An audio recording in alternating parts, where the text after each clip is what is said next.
I'm Connor. I'm Londyn. And today we're going to be your host asking one simple question. Why do I feel this way? We're both living with PKU or phenylketonuria. PKU is a rare disease that affects how your body processes a part of protein called phenylalanine, or Phe for short. When people with PKU have more protein than their body can handle, excess Phe can build up in the brain.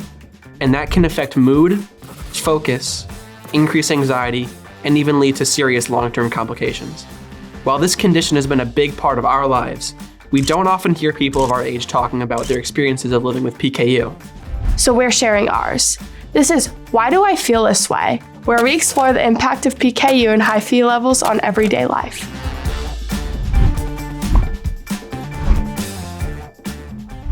So what's going on in your head from day to day? Do you always have a mental checklist? Oh, absolutely. My day with PKU starts before the day even starts. At night I make my formula, I put it in the fridge. In the morning I drink it. In the afternoon I have to think about, can I eat this? Do I have, room in my Phe allowance, I like to call it? I have to remember to take my formula in the middle of the day. I have to take my formula at the end of the day. I have to think about what I can eat for dinner, what I can't eat for dinner. So it's really just a thing that comes up in your life every hour of every day. One of the fun quirks of having PKU is sometimes you feel like you're on top of the world. Sometimes you feel like you're about to, collapse. Yeah, I feel that too. I definitely notice a lot of struggles in my school day because sometimes when I eat too much and I have high Phe levels, I tend to get headaches. So I'm not actually focusing on the subject or the schoolwork. I'm focusing on what I've eaten, what can I eat, and how can I help myself? How can I better prepare my food next time? I want to talk about the fog. The PKU fog is a thing that, everyone with PKU feels. It's like when you wake up really early in the morning and your alarm is blaring and all you can do is stare at the ceiling. You just feel like you're not awake really. You wake up and you don't know where you are or how long you've slept for. I'd also say after a weekend of having a lot of physical activity, it's being wiped out with the flu or not being able to move or get out of bed. Usually it's actually the people around me who notice it. My mom notices I'm more moody than usual. My friends notice that I might snap at them a little more than usual. Yeah, everyone else notices, but not you. Yeah. One night I stayed up a little too late, snacking on some chips or something. And the next day when I was at school, one of my friends was like, "Are you okay? You seem so much different today." Yeah, that's happened before. Whenever someone points that out, it's just, you kind of don't feel like yourself. You can't even notice that you're acting so abnormal that everyone around you sees it, but you can't. And it feels kind of scary. You have such high Phe levels that even you can't notice that something's wrong with you. Yeah, exactly. What kind of planning goes into your, PKU life, your average day? You have to plan your meals, plan your snacks, plan what your day's going to look like what classes you're going to have, what times are you going to have your snack, and what times you have your formula. There's a lot of planning out to do. So thankfully for me, I'm a really picky eater. So I pack the same lunch every day. Yeah, for me, I did hot lunch. Yeah, I used to do that too. But when I hit high school, I decided to fly under the radar because when I hit middle school in 6th grade and a kid walked by me and looked at my plate of food that I got from the hot lunch and called it dog food straight to my face. And that is something that has stuck with me. Did you have a go-to script when someone asked you, "Why is your food different?" How would you explain PKU to someone? I'd just say I couldn't have a lot of protein and that I was a vegetarian. I know it's not that, but it was an easier way to describe it so they could actually understand it instead of saying phenylketonuria out to them or PKU and having to over-explain. So I was just it's a default vegetarian basically. It's a bit easier to explain being vegan than explaining tyrosine and all this other stuff. So, and how do you process having PKU?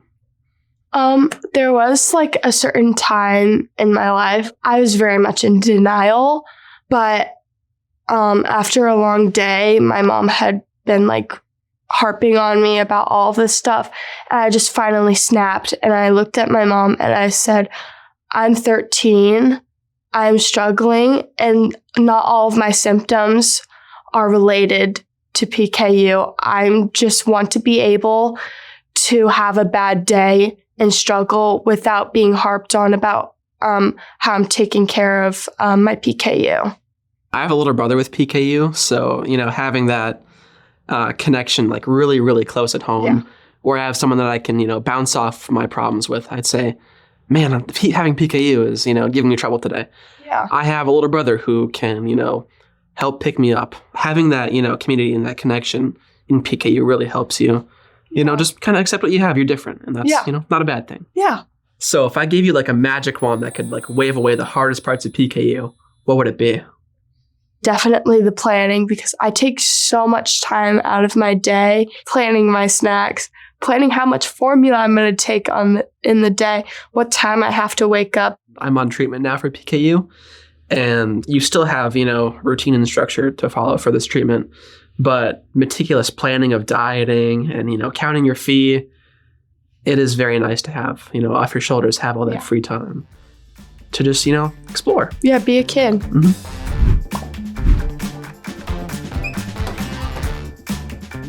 My mom has been a huge part of my PKU journey. Now it's time to ask her some questions.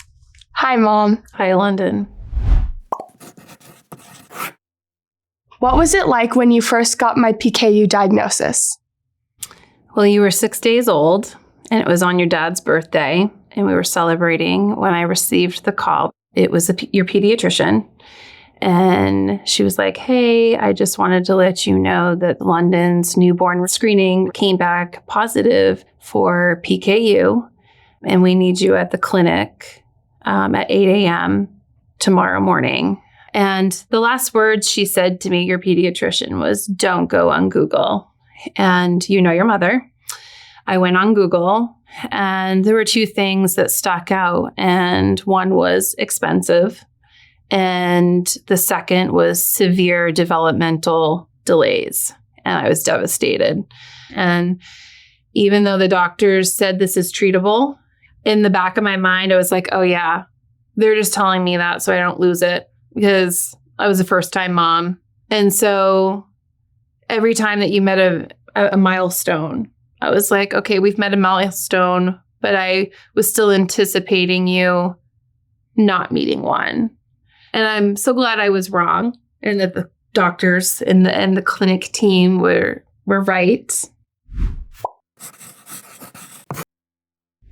What's my most frustrating habit when it comes to managing my PKU?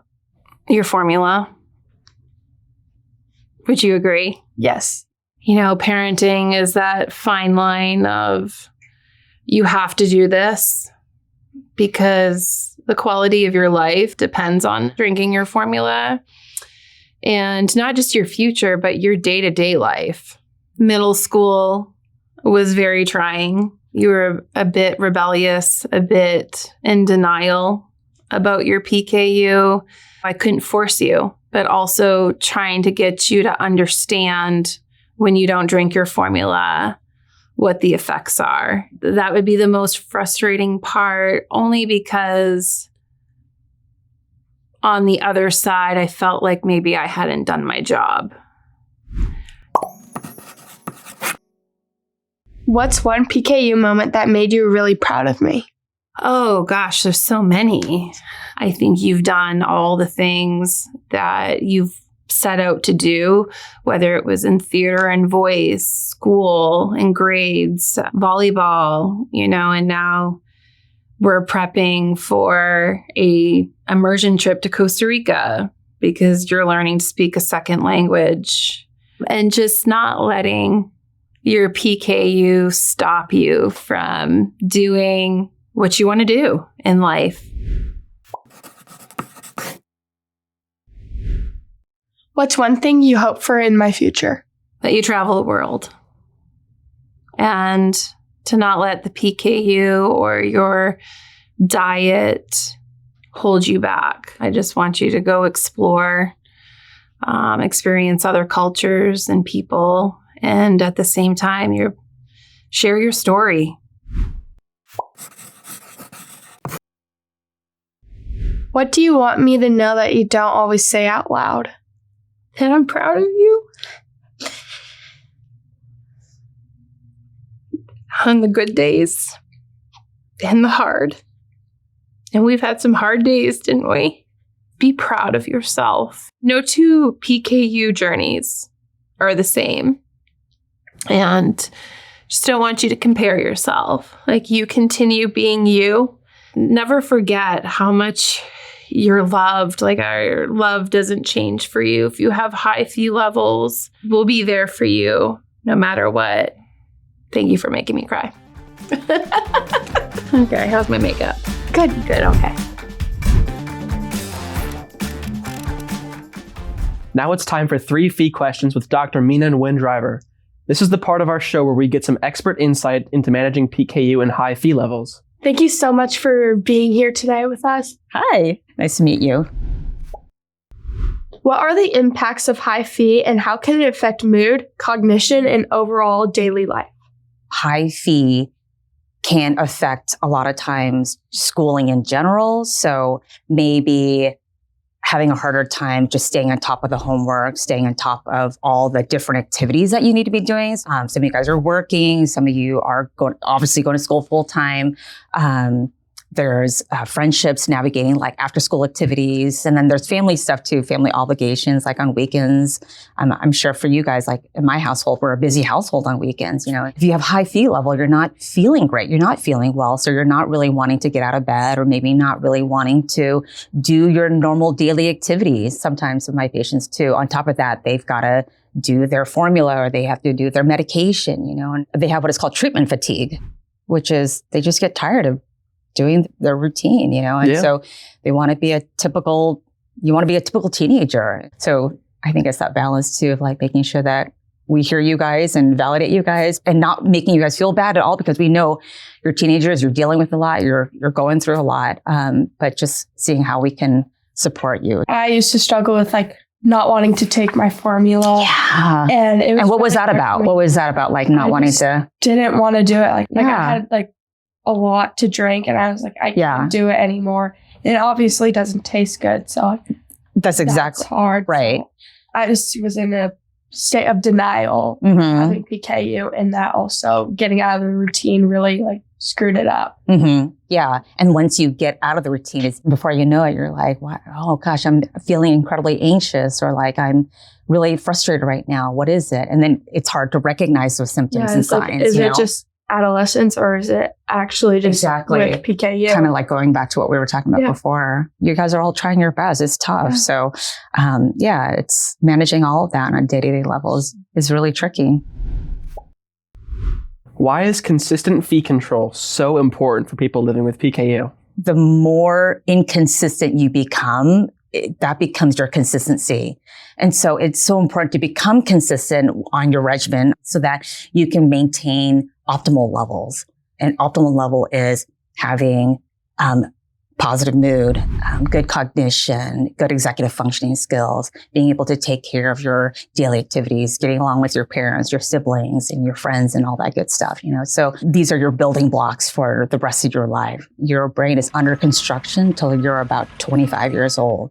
And I'm not saying that after 25, 26 years old, you're done. But the idea is that your brain basically is like, it's developed to its maximum till around that age, right? So you guys have like so many more years left until your brain has continued to develop and grow. So if you're on your Phe, if you got good Phe levels, that means that you're just creating like a really nice construction foundation for your brains. I remember in psychology class, I learned about the concept of like neuroplasticity and how you have this ability to, you know, grow and develop your brain until you reach that, I guess that ceiling, if you want to use that term. Yeah. And it's really, really imperative to do all you can to help, develop your brain in like a good way. If you have, high Phe levels, you can't really do that.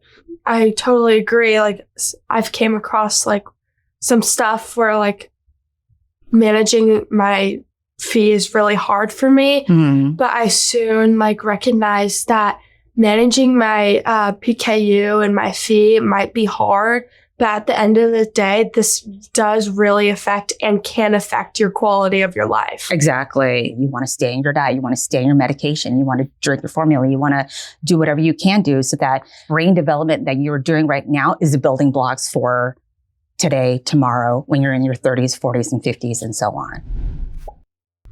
For those who are struggling, what are some tips or advice for reframing the challenge of managing high Phe? Adolescence is a really difficult time. It really is. You know, like I think if you ask anybody who is an adult, like, would you want to be a teenager again? Most people would say, yeah, no, thank you. Right? There's just tremendous growth and change that you're going through. Your body, your height, your voice, your maturity level, your brain. And there's just so much that's going on. Making sure that you're checking in with the adults in your life and not being afraid to talk about what's going on with you. And I think it's so important that you have that connection so that they're there to help you and advocate for you as well.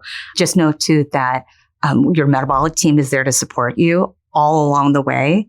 Mental health, behavioral health support is so important. I always tell my patients that I see that, you know, you always go in to see your metabolic physician, or you might see your pediatrician, your PCP to check in about how you're thinking, about your PKU, but we don't ever really check in about how we're thinking and how we're feeling, our behavioral health. You don't have to be struggling to go get support. I'd rather have somebody coming in when they're doing really well so that if you do hit a bump, that we can get you through that because you've already been primed. You've already gotten the support that you needed before. You've already gotten those tools in your tool belt. So it's better to like be proactive in these things. Yeah, exactly. Okay. Getting the support that you need. Thanks for sharing your stories. I appreciate it. Yeah. I'm feeling really great about the conversations we had today. How about you? Yeah, me too. I think we talked about a lot of really important stuff that people really need to hear about PKU. That's all for today. Thank you for watching. Remember that you're not alone in this PKU journey.